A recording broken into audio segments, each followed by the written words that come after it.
ప్రేమైన దేవుని పిల్లలారా, మన ప్రభువును లోకరక్షకుడైన యేసుక్రీస్తు వారి అత్యున్నతమైనటువంటి నామములో ముందుగా మీ అందరికీ శుభములు, వందనములు తెలియజేస్తున్నా. తండ్రి కృపను బట్టి, అతని అనాది కాల సంకల్పాన్ని బట్టి మళ్ళీ మనం ఆయన సన్నిధిలో చేరి కృపగలన తండ్రిని మహిమపరుచుకుంటున్నాం. ఈ అద్భుతమైనటువంటి అవకాశం పరమ తండ్రి మనకు కలగజేసిన విధానాన్ని బట్టి తండ్రికి నేను స్తోత్రములు చెల్లిస్తూ ఉంటున్నాను. ప్రియులారా, గడిచిన 2 వారముల నుంచి మనము ఒక అమూల్యమైనటువంటి అంశమును లేఖనానుసారంగా తెలుసుకుంటూ ఆత్మీయంగా బలపడుతున్నాం.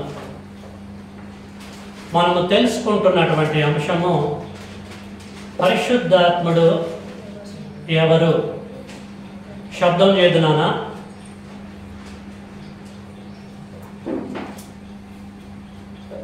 పరిశుద్ధాత్ముడు ఎవరు? పార్ట్ 1 తెలుసుకున్నాం, పార్ట్ 2 తెలుసుకున్నాం. పార్ట్ 1లో పరిశుద్ధాత్ముడు దైవత్వములో ఒక వ్యక్తి అని మీకు నేను తెలియజేశాను గ్రంథాన్ని బట్టి. పార్ట్ 2లో దైవత్వంలో ఒక దేవుడు. అంతే కదండి? 2 విషయాలు మీకు నేను అందించాను. ప్రియులారా, ఈ సమయంలో పార్ట్ 3లో చక్కని అద్భుతమైనటువంటి విషయాన్ని తెలుసుకుందాం. పరిశుద్ధాత్ముడు దేవుడే, అయితే ఎవరికి దేవుడు? ఆలోచించవలసినటువంటి అంశము మీ మనస్సులు ఎక్కడికో పంపించకుండా, దేని గురించో ఆలోచించకుండా కాన్సంట్రేషన్ పెట్టి జాగ్రత్తగా లేఖనాలు పరిశీలించాలని కోరుతున్నా. పరిశుద్ధాత్ముడు దేవుడే, అయితే ఎవరికి దేవుడు? ప్రియులరా, ఈ ప్రశ్న ఎందుకు మీకు వేస్తున్నాను, ఎందుకు మనము తెలుసుకోవాలంటే పరిశీలించవలసిన సంగతి ఇది.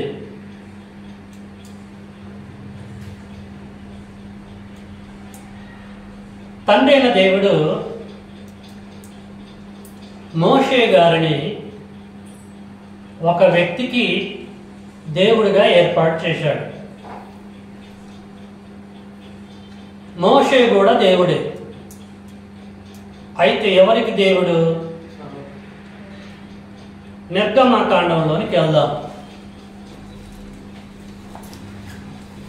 ప్రాముఖ్యమైన విషయాలు తెలియజేస్తున్నాను.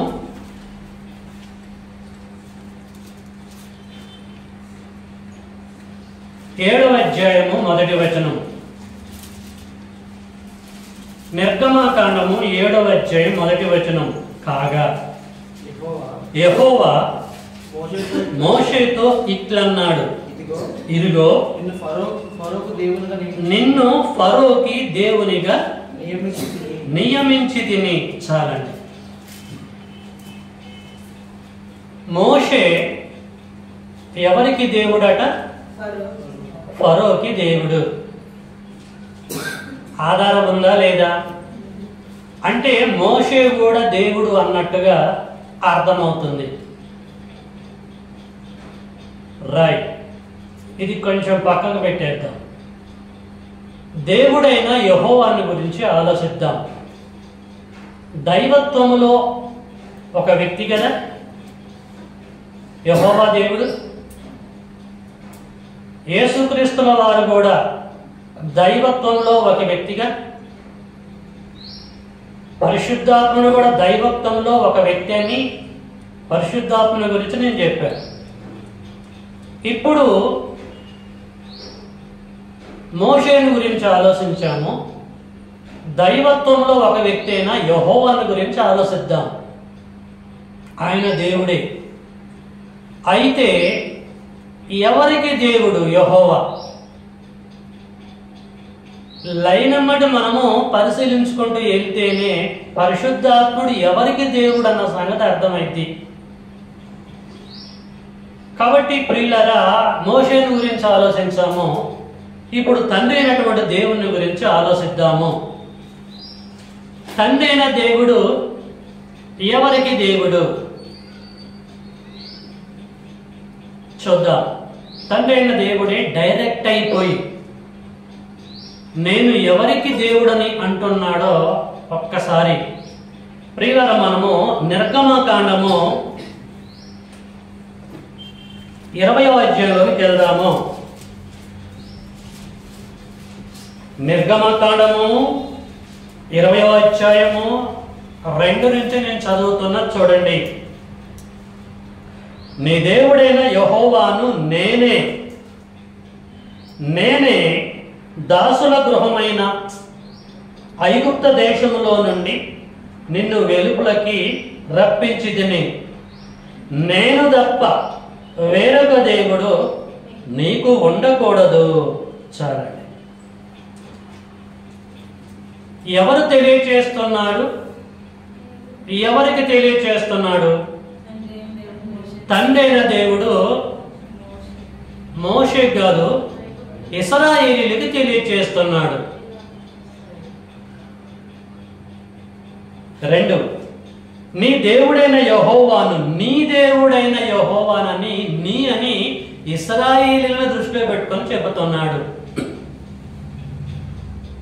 నీ దేవుడైన యెహోవాను నేనే దాసుల గృహమైన ఐగుప్త దేశంలో నుంచి నిన్ను వెలుపలికి రప్పించదు. నేను తప్ప వేరొక దేవుడు నీకు అంటే ఇశ్రాయేలీయులకి ఉండకూడదు.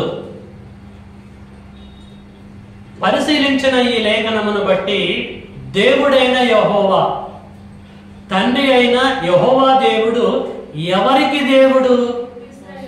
ఇశ్రాయేలీయులకు దేవుడు. కన్ఫర్మ్ అయింది.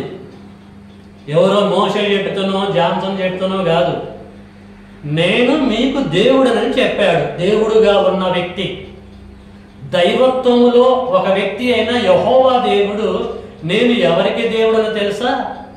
నీకు నేను దేవుడనని చెప్పేసి కన్ఫర్మ్ చేశాడు. ఇదే విషయాన్ని ద్వితీయోపదేశకాండం అంటే 2వసారి ఉపదేశించేటప్పుడు కూడా ఏం చెప్పిండో పరమ తండ్రి చూద్దాం. ద్వితీయోపదేశకాండము 5వ అధ్యాయంలోనికి మనం అందరం కూడా వెళ్దామండి. అద్భుతమైనటువంటి విషయాన్ని మీకు నేను అందిస్తున్న గ్రంథాన్ని బట్టి జాగ్రత్తగా పరిశీలించుకుంటూ మీరు వెళ్ళాలని కోరుతున్నాను.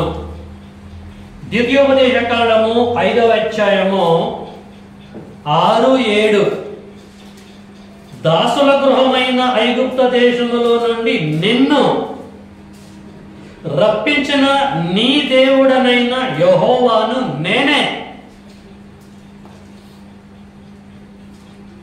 నేను తప్ప వేరొక దేవుడు నీకు ఉండకూడదు. ఏమన్నా మార్చి చెప్పిండా అండి? యాస్టీస్గా చెప్పాడా? సేమ్ చెప్పాడు. దాసుల గృహమైన ఐగుప్త దేశములో నుండి నిన్ను అంటే ఇశ్రాయేలుని రప్పించిన నీ దేవుడైన యెహోవాను నేను తప్ప వేరొక దేవుడు నీకు ఉండకూడదు. ఇంకా చాలా లేఖనాలు ఉన్నాయి, ముందుకెళ్ళాలి కనుక ఆఫ్ చేస్తున్నా. పరిశీలించిన దానిని బట్టి మనకి ఏం అర్థమవుతుందనంటే ప్రియులారా, తండ్రి అయినటువంటి దేవుడు ఇశ్రాయేలీయులకి దేవుడు అన్నట్టుగా కన్ఫర్మేషన్ తోటి మనము ముందుకెళ్తున్నాము. దైవత్వములో ఉన్న తండ్రి ఎవరికి దేవుడు అంటే ఇశ్రాయేలీయులకి దేవుడు. దానికంటే ముందు మోషే గారు ఫరోకి దేవుడు అన్నట్టుగా కన్ఫర్మ్ చేసుకున్నాం, దేవుడు చెప్పుతున్న దానిని బట్టి. ఓకే, క్రొత్త నిబంధనలో అపోస్తుడైన పౌలు గారు ఇదే విషయాన్ని దేవుడైన యెహోవా ఎవరికి దేవుడు అన్న ఈ విషయాన్ని రిపీట్ చేస్తూ క్రైస్తవులకి ఏం చెప్తున్నాడో కొరింథీ పత్రికని అందరూ ఓపెన్ చేయాలండి. మొదటి కొరింథీ అపోస్తలుడైన పౌలు గారు కొరింథీయులకు రాసిన మొదటి పత్రిక 8వ అధ్యాయము 6వ వచనం చదువుతున్నారు చూడండి. ఆకాశమందైనను భూమి మీదనైనను దేవతలనబడినవి ఉన్నను మనకు మనకు అంటే క్రైస్తవులకు ఒక్కడే దేవుడున్నాడు. ఆయన తండ్రి పేరు యెహోవా. ఆయన నుండి సమస్తమును కలిగెను. ఆయన నిమిత్తము మనమున్నాము. మరియు మనకు ప్రభువు ఒక్కడే, ఆయన యేసుక్రీస్తు. ఆయన ద్వారా సమస్తమును కలిగెను. చాలండి.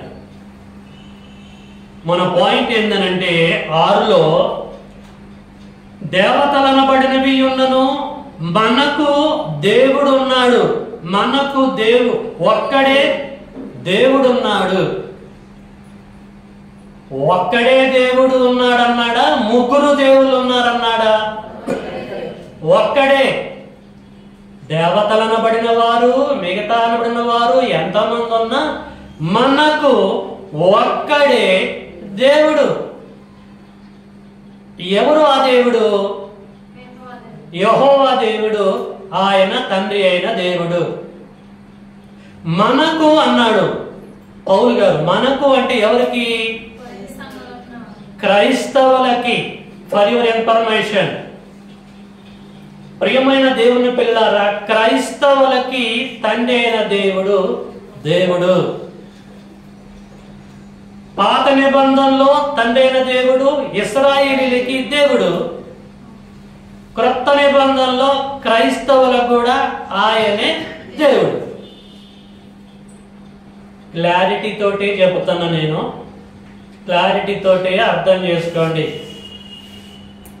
దైవత్వములో ముగ్గురు దేవుళ్ళు అయితే ఒక్కొక్క దేవుడు ఎవరికి దేవుడు అని గ్రంథం చెప్పింది అన్న సంగతిని పరిశీలిస్తున్నాం.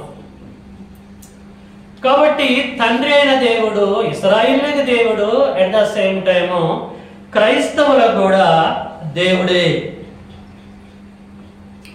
ఇదే విషయాన్ని అదే పౌలు గారు ఎఫెసీలో ఉన్న క్రీస్తు సంఘమును కూడా పత్రిక రాస్తూ ఏం చెప్తున్నాడో చూద్దాం. 4వ అధ్యాయము 6వ వచనం. ఎఫెసీ పత్రిక 4వ అధ్యాయము 6వ వచనం. 4:6 విశ్వాసం ఒక్కటే, బాప్తిసం ఒక్కటే, అందరికీ తండ్రి అయిన దేవుడు ఒక్కడే. అందరికీ తండ్రి అయిన దేవుడు ఒక్కడే. చాలండి. ఇక్కడ ఒక వ్యత్యాసాన్ని మనం గమనించాలి.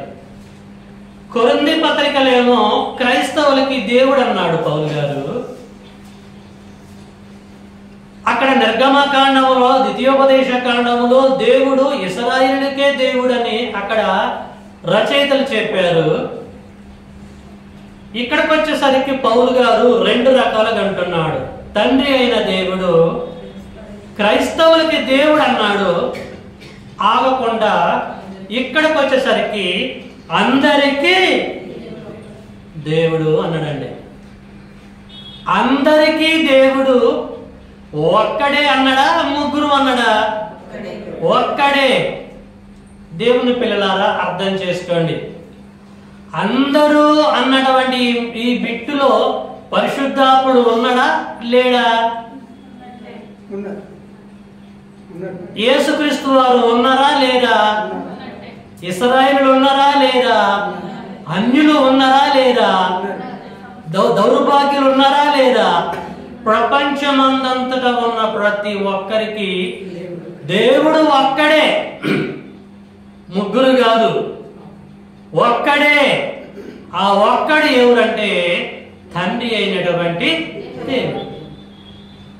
అందులో యేసు ఉన్నాడు, అందులో పరిశుద్ధాత్ముడు. వీళ్ళకు కూడా ప్రియులారా తండ్రి అయిన దేవుడు ఒక్కడే. వీళ్ళకు కూడా దేవుడు ఆయనే. ఆయనే వీళ్ళకు కూడా దిక్కు. చూద్దాం, యేసు దగ్గరకు వద్దాం. యేసుని గురించి ఏం రాయబడ్డది యోహాను సువార్తలో? దేవుడనే రాయబడ్డదిగా, పడ్డదా పర్లేదా? ఏమని? యోహాను సువార్త 1వ అధ్యాయము 1 నుంచి 3 వరకు చాలా ఉన్నాయి. లైట్గా మీకు అర్థం కావడానికి చెప్తున్నా. ఆది యందు వాక్యం ఉండెను, వాక్యము దేవుడి యొద్ద ఉండెను, వాక్యము దేవుడై ఉండెను, దేవుని యొద్ద దేవుడు ఉన్నాడు. 1:18 ఆ వాక్యము శరీరధారి అయి మన మధ్య నివసించనని ఉంది.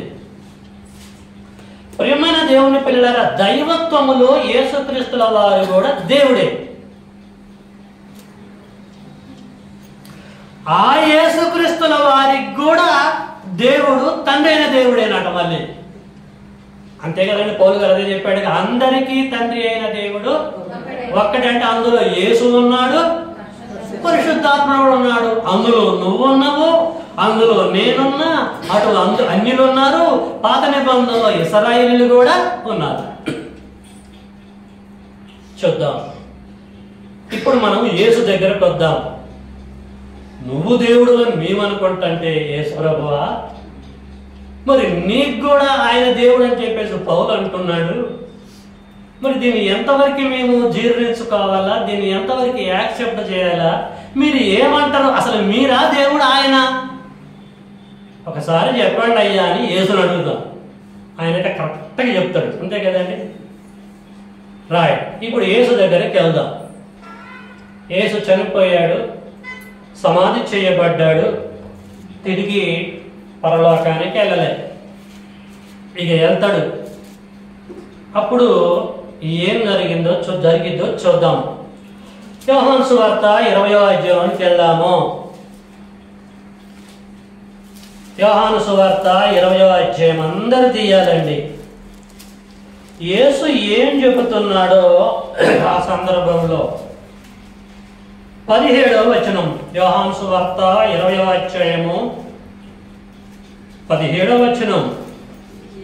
యేసు ఆమెతో, ఏమతో? మగ్దలేని మరియతో.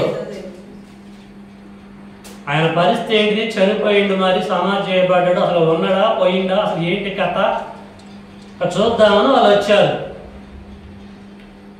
యేసు ఆమెతో, నేను ఇంకను తండ్రి యొద్దకు ఎక్కిపోలేదు గనుక నన్ను ముట్టుకొనవద్దు. అయితే నా సహోదరుల యొద్దకు వెళ్ళి నా తండ్రియు ప్లస్ మీ తండ్రియు, నా దేవుడను ప్లస్ మీ దేవుడనైనా వాని యొద్దకు ఎక్కిపోవచ్చున్నానని వారితో చెప్పమనెను. చాలు. యేసు దేవుడే, కానీ యేసుకి మరొక దేవుడు ఉన్నాడట. ఎవరు చెప్తున్నారండి? యేసే చెప్తున్నాడు, నా దేవుడను మీ దేవుడను. ఎందుకంటే అందరికీ దేవుడు ఒక్కడే కదా. నా దేవుడను మీ దేవుడు, ఆయన యొద్దకు ఎక్కిపోవచ్చున్నాను, ఈ విషయం వెళ్ళి నా శిష్యులకు చెప్పు అని చెప్పేసి అంటాడు మగ్దలేని మరియతోటి. ప్రేమన దేవుని పిల్లలారా, అందరికీ తండ్రి అయిన దేవుడు ఒక్కడే అన్న మాటలో ఎంత సత్యం ఉందో అర్థం చేసుకోండి. అందులో యేసు ఉన్నాడు, ఆ యేసుకు కూడా తండ్రి అయిన దేవుడు దేవుడే. సత్యవాక్యమును సరిగా విడగొట్టాలి, అర్థం చేసుకోవాలి. యేసు చనిపోవటానికి ముందు శిలువ మీద ఎవరికి ప్రార్థన చేశాడు? తండ్రి అయిన దేవుడికి ప్రార్థన చేశాడు. ఏమని చేశాడు? దేవుడై ఉండి మరొక దేవుడికి ప్రార్థన చేస్తున్నాడు. వింతగా విచిత్రంగా లేదా?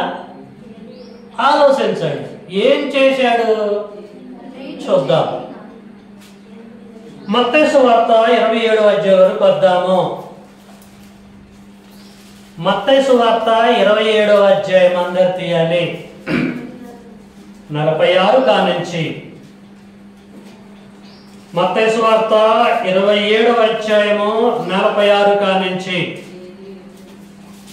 ఇంచుమించు 3 గంటలప్పుడు యేసు ఏలీ ఏలీ లామా సబక్తాని అని బిగ్గరగా కేక వేసెను.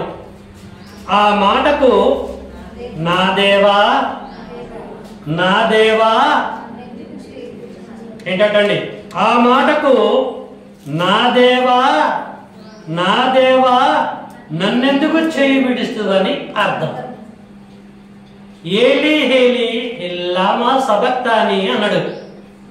అంటే దానికి అర్థం ఏంటంటే నా దేవా అంటే నా దేవుడా నా దేవుడా నన్ను ఎందుకు చెయ్యి విడిచావయ్యా అని ప్రార్థన చేస్తున్నాడు యేసు. ఏ దేవుడికి ప్రార్థన చేస్తున్నాడు?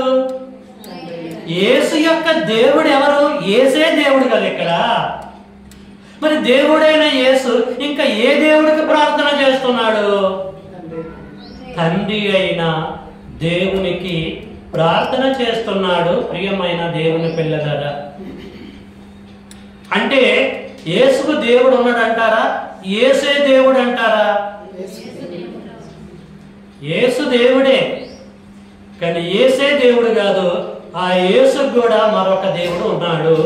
ఆయనే తండ్రి అయినటువంటి దేవుడు. అందుకొరకే అందరికీ తండ్రి అయిన దేవుడు ఒక్కడే, ఇన్క్లూడింగ్ ఆల్. ఇందులో ఏ భేదము లేదు. ఆయన యేసని ఈయన పరిశుద్ధాత్ముడని లేదు, ఏ భేదము లేదు. వాళ్ళందరికీ కూడా తండ్రి అయిన దేవుడు ఒక్కడే అని మనం చెప్పడం కాదు, అని పౌలు చెప్పడం కాదు. యేసే డైరెక్ట్ అయి నాకు దేవుడు ఉన్నాడని చెప్తున్నాడు. ప్రేమైన వారులారా, రైట్. మళ్ళీ పౌలు గారి దగ్గరికి వద్దాం. ఎఫెసీ పత్రిక 1వ అధ్యాయం. ఎఫెసీయులకు రాసిన పత్రిక 1వ అధ్యాయము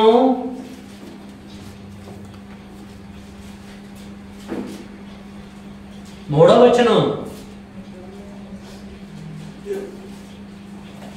ఎఫెసీయులకు రాసిన పత్రిక 1వ అధ్యాయము 3వ వచనము. మన ప్రభువైన యేసుక్రీస్తు యొక్క తండ్రియగు దేవుడు స్తుతింపబడునుగాక. ఆయన క్రీస్తునందు పరలోక విషయములలో ఆత్మ సంబంధమైన ప్రతి ఆశీర్వాదమును మనకు అనుగ్రహించెను. చాలు. ఇక్కడ పౌలు ఏమంటాడంటే యేసుక్రీస్తు యొక్క తండ్రి యొక్క దేవుడు. యేసుక్రీస్తు వారికి తండ్రి అయిన దేవుడు తండ్రి, అట్ ద సేమ్ టైము దేవుడు. అర్థమైందండి? యేసుకి దేవుడు ఉన్నాడు. ఆయన యెహోవా దేవుడు. ఆయన యెహోవా దేవుడు. ఆయన దేవుడుగా ఉన్నాడు, తండ్రిగా ఉన్నాడు. కాబట్టి పరిశీలించినటువంటి ఈ లేఖనములను బట్టి ప్రియులారా మనకేమర్థమైందండి? ఏమర్థమైంది? తండ్రి అయినటువంటి దేవుడు ఇశ్రాయేలీయులకి దేవుడు, తండ్రి అయిన దేవుడు క్రైస్తవులకి దేవుడు, తండ్రి అయిన దేవుడు అన్యులకు దేవుడు, తండ్రి అయిన దేవుడు కుమారుడైన క్రీస్తుకు దేవుడు, తండ్రి అయిన దేవుడు పరిశుద్ధాత్ముడికి కూడా దేవుడు. నాట్ ఓన్లీ దట్, ఈ ప్రపంచంలో నేను ఇంత నేను అంత అని చెప్పుకుంటున్న ప్రతి ఒక్కరు కూడా ఆయనే, యెహోవా దేవుడే దేవుడు. అర్థమవుతుందా? ఆలోచించండి. మరి యేసు దేవుడు అన్నాము, పరిశుద్ధాత్ముడు దేవుడు అన్నాం. దీన్ని ఎలాగ అర్థం చేసుకోవాలి? ప్రేమన దేవుని పిల్లలారా, యేసుకి దైవత్వం ఉన్నది, దేవుడే. పరిశుద్ధాత్ముడికి దైవత్వం ఉన్నది, దేవుడే. కానీ వీరిరువురు ఎవరికి దేవుడు? మన సబ్జెక్ట్ యేసుని గురించి కాదు, తండ్రి గురించి కాదు, పరిశుద్ధాత్మని గురించి. పరిశుద్ధాత్ముడు దేవుడే. దేవుడని ఏం చెప్పాను మీకు? అపోస్తల కార్యము 5వ అధ్యాయంలో 1 నుంచి 4 వరకు చెప్పాను కదా. ఎందుకు మీరు దేవుణ్ణి బాధపెడుతున్నారు అని చెప్పేసి ఆ సందర్భం చెప్పాను. ఆయన నిత్యుడగు దేవుడని హెబ్రీ పత్రికలో ఇన్ఫర్మేషన్ కూడా మీకు చెప్పాను నేను. పరిశుద్ధాత్ముడు దేవుడే దైవత్వంలో. అయితే ఎవరికి దేవుడు? పరిశుద్ధాత్ముడు ఎప్పుడైనా నేను దేవుడని అయితే ఫలాని వాళ్ళకి దేవుడని చెప్పాడా? There is no any single reference in the 66 books. 66 పుస్తకాలలో పరిశుద్ధాత్ముడు డైరెక్ట్ అయిపోయి నేను మా తండ్రి ఇంతమందికి దేవుడు కదా, కనీసం సగం మందికైనా నేను దేవుడని ఆయన చెప్పిండా? చెప్పలే. ఆయన పక్కకు పెడదాం. యేసును ఆలోచిద్దాం. యేసు దేవుడే, దైవత్వం కలిగిన వాడే. ఆయన మహాదేవుడని రోమపత్రికలో ఉంది, తీతులో ఉంది, అన్నిట్లలో ఉంది, యోహాను సువార్త అన్ని రకాలుగా ఉంది. దేవుడే కాదంటలే. అయితే యేసు ఎవరికి దేవుడు? యేసు నేను తప్పు పట్టలే స్వామి, పరిశుద్ధాత్మను తప్పు పట్టలే. దేవుళ్ళే వాళ్ళు, దైవత్వములో దేవుళ్ళే. అయితే వారు ఎవరికి దేవుడు? ఓపెన్గా చెప్పాడు కదా తండ్రి అయిన దేవుడు. నేను నీ దేవుడు అని చెప్పేసి అన్నాడు ఇశ్రాయేలు తోటి. నేను తప్ప మరొక దేవుడు లేడని ఓపెన్ ఛాలెంజ్ చేశాడు. అన్యులకు కూడా నేనే దేవుడు అన్నాడు, క్రైస్తవులకు నేనే దేవుడు అన్నాడు, అందరికి నేనే దేవుడు అని చెప్పేసి కన్ఫామ్ చెప్పాడు. యేసు చెప్పాడా ఎక్కడైనా? పరిశుద్ధాత్ముడు చెప్పాడా? చెప్పండి. ఈవెన్ వీళ్ళిద్దరు ఎప్పుడైనా ఓన్గా మేము కూడా దేవుళ్ళేమని వీళ్ళిద్దరు ఎప్పుడైనా ఓపెన్ స్టేట్మెంట్ ఇచ్చారా? మీకు అర్థమవుతుందా కాన్సెప్ట్? వీళ్ళు దేవుళ్ళని గ్రంథంలో ఉంది, కానీ నేను దేవుడనని యేసు బయటకు వచ్చి చెప్పిన సందర్భాలు, నేను కూడా దేవుడిని అని పరిశుద్ధాత్ముడు చెప్పినట్టుగా ఏమైనా ఆధారాలు ఉన్నాయా? ఆలోచించండి, జ్ఞానం కలిగిన మనం. సరే, ఒకవేళ వారు దేవుళ్ళనే ఉంది, దైవత్వము కలిగిన వారనే ఉంది. అయితే వీళ్ళు ఎవరికి దేవుళ్ళు? ఆలోచించాలి కదా. క్రైస్తవులకి దేవుడా పరిశుద్ధాత్ముడు? పరిశుద్ధాత్ముడు క్రైస్తవులకి దేవుడా అని చెప్పిండా ఎక్కడన్నా? యేసుక్రీస్తు వారు నేను క్రైస్తవులకి దేవుడు అని చెప్పాడా? మరి ఎవరు చెప్పుకున్నారు ఇవన్నీ కూడా? వాళ్ళకి నేనే దేవుణ్ణి, వీళ్ళకి నేనే దేవుణ్ణి, అందరికి నేనే దేవుడు చెప్పింది ఎవరు? ఈ బుక్కుట్లో తండ్రి అయిన దేవుడు మాత్రమే చెప్పాడు. ఆ గట్స్ ఉన్నది ఆ దేవుడికి మాత్రమే. పైగా ఏసేమన్నాడు? నా దేవుడు మీ దేవుడు, ఆయన దగ్గరికి వెళ్ళిపోతున్నామని చెప్పేసి అన్నాడు. నా దేవా నన్ను ఎందుకు చెయ్యి విడిచితివయ్యా నా దేవుడికి ప్రార్థిస్తున్నాడు. దేవుని పిల్లలారా, బైబిల్ చేత పట్టుకోవటం కాదు, పట్టుకున్న దాంట్లో పట్టుండాలి. యేసు దేవుడు 100కి 200% కన్ఫర్మ్. పరిశుద్ధాత్మ దేవుడు 100కి 1000% కన్ఫర్మ్. దేవుళ్ళే వాళ్ళు. తండ్రి అయిన దేవుడు 100కి 1,00,00,000% దేవుడే. నేనేమంటున్నానంటే ఆయన అందరికీ దేవుడు అయినప్పుడు వాట్ అబౌట్ దీస్ 2 పర్సన్స్? వీళ్ళు ఎవరికి దేవుడు? ఎక్కడైనా చెప్పారా? పరిశుద్ధాత్ముడు కానీ యేసు కానీ నేను పలానాలకి దేవుడు అని ఎక్కడైనా చెప్పారా? ఆధారం లేదు. బైబిల్ సైలెంట్ అయిపోయింది ఇక్కడ. బైబిల్ సైలెంట్ అయినప్పుడు నా యేసు ప్రభువా, నా దేవా అని యేసు ప్రార్థిస్తారేంటి? పరిశుద్ధాత్మ దేవుడా అని పరిశుద్ధాత్ముడికి ప్రార్థిస్తాడేంటి? నీకు దేవుడని ఆయన ఎప్పుడన్నా చెప్పాడా? నీకు దేవుడని యేసు ఎప్పుడన్నా చెప్పాడా? వాళ్ళు దేవుళ్ళే, దైవత్వంలో దైవత్వము కలిగిన దేవుళ్ళే. కానీ పలానాయనకి పలానామెకి నేను దేవుడిని వాళ్ళు చెప్పలే కదా. నువ్వెలాగా దేవుడు అనుకుంటున్నావు? నువ్వు ఆయనకు ప్రార్థిస్తున్నావు. ఆలోచించండి, గ్రహించండి. ప్రేమన దేవుని పిల్లలారా, యేసు ఎవరికి దేవుడు కాదు, పరిశుద్ధాత్ముడు ఎవరికి దేవుడు కాదు, తండ్రి అయిన దేవుడు మాత్రమే. యేసుకు దేవుడు, పరిశుద్ధాత్ముడికి దేవుడు, నీకు దేవుడు, అటు అన్యుడికి దేవుడు, అటు ఇశ్రాయేలు దేవుడు. ప్రపంచంలో ప్రతి ఒక్కరు కూడా తండ్రి అయిన దేవుడు ఒక్కడే, ఆయనే దేవుడు.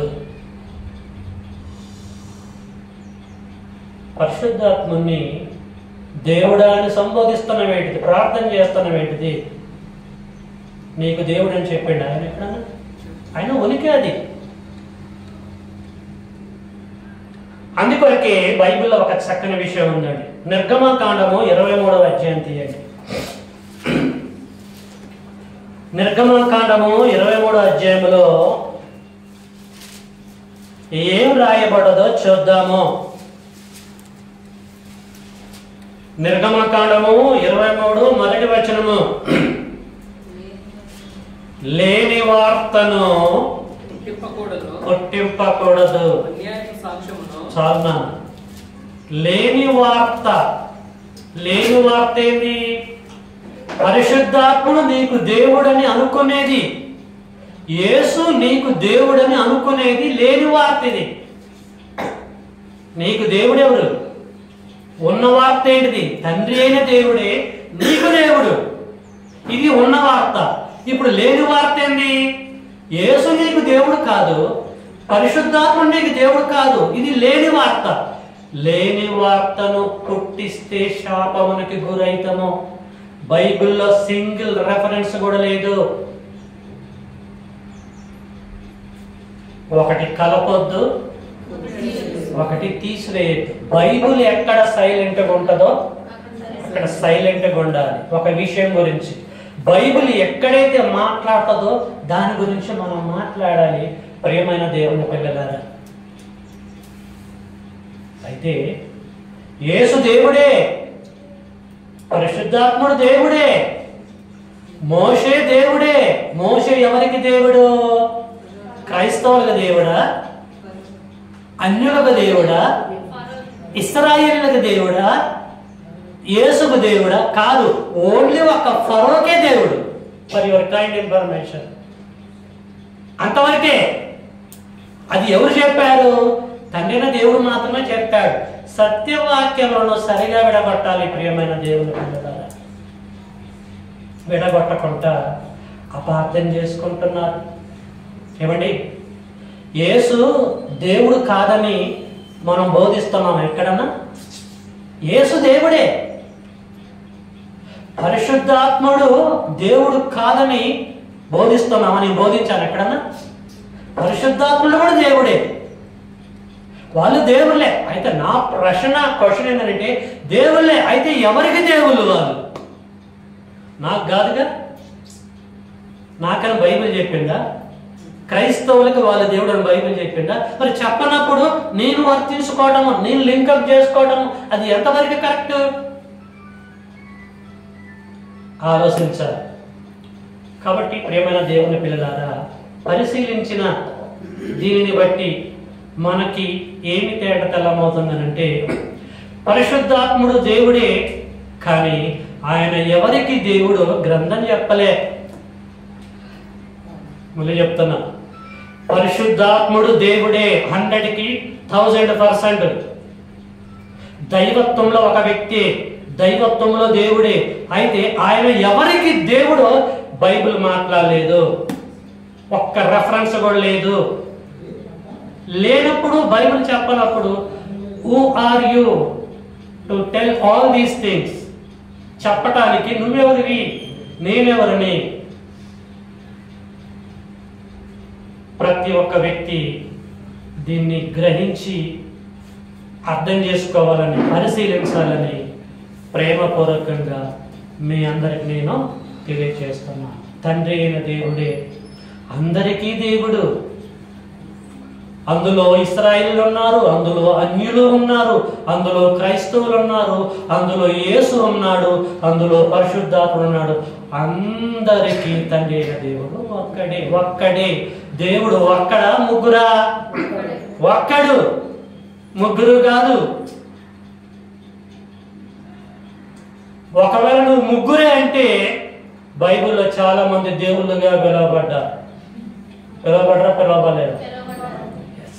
ఇశ్రాయేలీయులను కూడా దేవుళ్ళు అన్నాడు. న్యాయాధిపతులను కూడా దేవుళ్ళు అన్నాడు. ఫరోను మోషేను కూడా దేవుడే అన్నాడు. మరి నిన్ను కూడా దేవుడు అన్నాడు. మీరు దైవములనియో, మీరందరూ సర్వోన్నతుడైన కుమారులని నేనే చెప్తున్నాను అన్నాడు. నేను దైవత్వాన్ని గురించి మాట్లాడుతున్నా.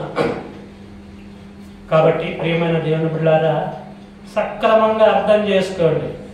అర్థం చేసుకునే విషయంలో తేడా వస్తే నన్ను అపార్థానికి గురి చేస్తారు.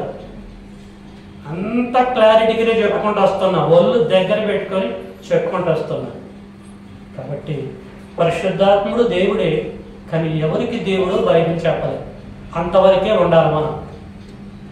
అతనికి దైవత్వం ఉంది, తండ్రికి ఉన్న లక్షణాలు, కుమారుడికి ఉన్న లక్షణాలు అతనికి ఉన్నాయి. ఎక్కడ తగ్గేదే లేదు, అన్నిటిలో కరెక్ట్గా ఉన్నాడు. సమాన హోదా కలిగి ఉన్నాడు పరిశుద్ధాత్ముడు. ఎక్కడ తగ్గలే, అన్నిటిలో సమానమే. అయితే ఆయన మాత్రం ఎవరికి దేవుడు బైబిల్ చెప్పలేదు. చెప్పనప్పుడు ఏదో ఊహించుకోవటం అది తప్పు. కాబట్టి విన్నటువంటి మీరు మళ్ళీ పరిశీలించి మీకేమైనా సందేహాలు ఉంటే పార్ట్ 6 అయిపోయిన తర్వాత you most welcome to ask me. ఏదైనా సరే మీరు అడగచ్చు, క్లియర్ చేసుకోవచ్చు. ఓకేనండి. రైట్.